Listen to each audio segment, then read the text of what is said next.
Good morning everyone. আজকে তোমাদের সাথে আমি একটা রেমেডি শেয়ার করব। সেটা হলো, ঘরে ঘরে তো সর্দি কাশি লেগেই থাকে, তার জন্য অনেক ওষুধ অ্যান্টিবায়োটিক সব কিছুই খাওয়া হয়।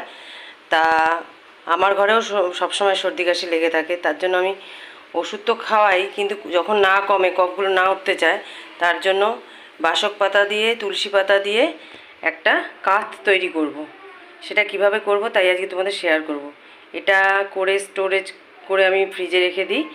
হ্যাঁ, প্রতিদিন 3বার করে এটা খাওয়াই। প্রতিদিন এটা 3বার করে খাওয়াই। অনেক কাজ দেয় এটা খেলে, কফটা উঠে আসে। বাসক পাতাটা ভালো করে আমি ধুয়ে নিয়েছি। আমার বাড়িতেই আমি গাছ লাগিয়েছি, যার জন্য এখন গাছটা খুব সুন্দর হয়েছে। এইগুলো এখন ওই পাতাগুলো ভালো করে ছিঁড়ে এখন মিক্সিতে এটা পেস্ট করে নেবো, তুলসী পাতাটা আর বাসক পাতাটা। মিক্সিতে পেস্ট করে রসটা ছাঁকনিতে ছেঁকে নিয়েছি, এই যে রসটা। আর এবার আমি কালো জিরে, লবঙ্গ, গোলমরিচ, গোটা গোলমরিচ আর দারচিনি এটা একটু থেতো করে নেব।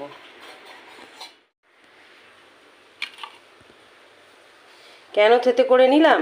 ভেতরের যে থেতো করে নিলে ভেতরের যে শ্বাসগুলো থেকে একটা ঝাঁঝালো গন্ধ বেরোয়, তাহলে ওটা যখন আমি ফুটাবো তখন ওই ঝাঁঝালো গন্ধটা ওই পাতার রসের সাথে যুক্ত হয়ে যাবে।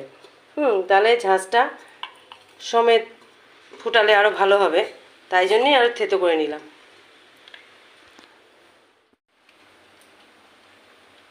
একটা সিলভারের বাটি বসিয়ে দিয়েছি, এবার এই রসটা ঢেলে দেবো।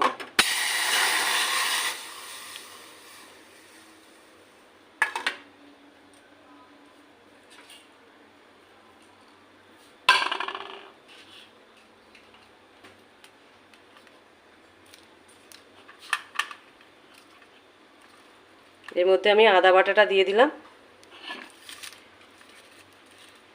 3-4টে তেজপাতা,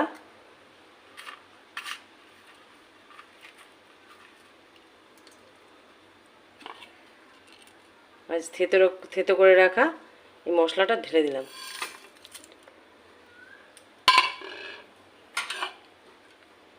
এবার ভালো করে ফুটবে।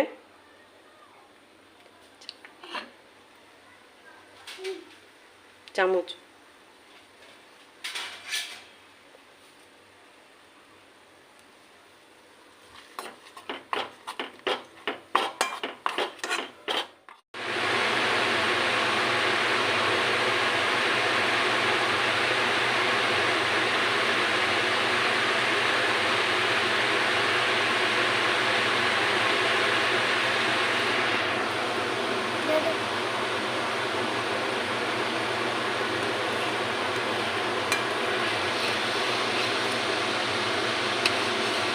এটা লাল জল হয়ে যাবে। হ্যাঁ,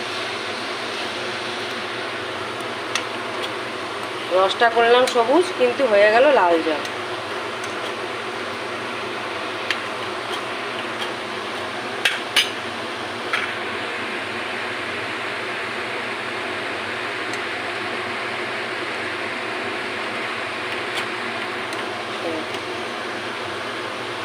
এর মধ্যে আমি কটা তাল মিছরি দিয়ে দিলাম।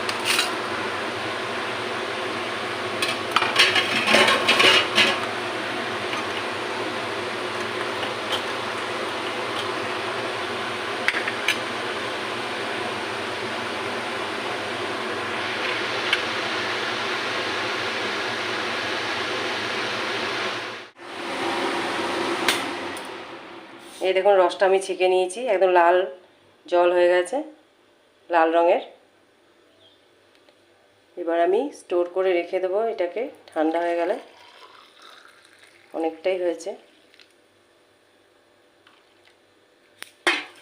যখন খাবে 1 চামচি মধু মিশিয়ে খেয়ে নেবে।